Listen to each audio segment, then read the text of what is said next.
quelque chose dans son cœur, tu vois. On sait que Dieu a semé quelque chose parce que c'est une preuve que je veux apporter l'évangile, mais je ne sais pas comment le faire parce que la manière de penser est tellement différente. Et j'ai commencé à prier comme ça et je pense vraiment que ça a semé une semence dans son cœur. Je ne sais pas ce qui s'est passé. Après, j'ai encore prié pour ça le soir. Je ne sais pas ce qui s'est passé, elle ne m'a pas encore donné de nouvelles, mais je suis encore venu demander, par la grâce de Dieu, je crois vraiment que Dieu a donné quelque chose. Amen. Là, j'étais en train de réfléchir avec ma copine. Et pendant que j'étais en train de rentrer, on est rentré dans le métro, on s'est assis. Et puis il y avait quelqu'un, une personne âgée qui était assise juste à côté de moi. Elle commençait à me sourire. Et là, je la souriais aussi parce qu'elle avait l'air gentille. Et là, elle m'a approché et elle m'a dit, excuse-moi, tu parles anglais? Là, je suis venue et j'ai dit oui, je parle anglais. Et là, elle a commencé à me raconter des choses concernant un peu la vie en général. Elle me disait qu'elle sait que pour nous, les jeunes, c'est difficile de ne pas prendre en compte ce que les autres disent, mais on ne doit pas prendre en compte ce que les autres disent parce que c'est comme ça qu'on va grandir au fond de nous, parce que les autres, au fond de nous, ils s'en foutent de ce qu'on vit, parce qu'il n'y a que nous, on va voir ce qu'on vit, alors qu'eux, ils vont juste voir la partie souriante de nous.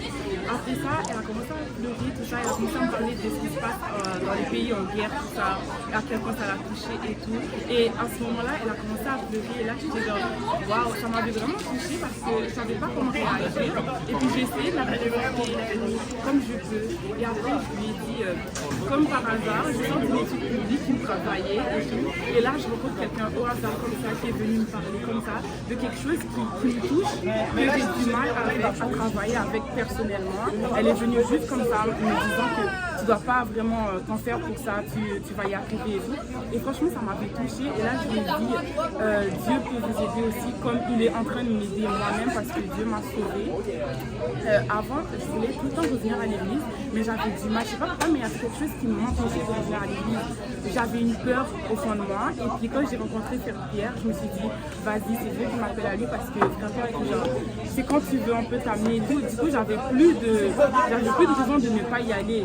Et là, au fond de moi, il y avait quand même une petite part de moi qui avait peur d'y retourner. Je ne sais pas pourquoi, mais j'avais quand même peur.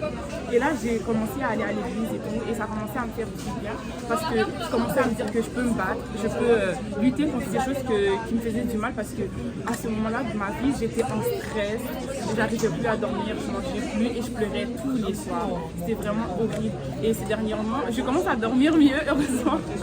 Et je commence à travailler, à reprendre, je commence à reprendre du cheval, quoi.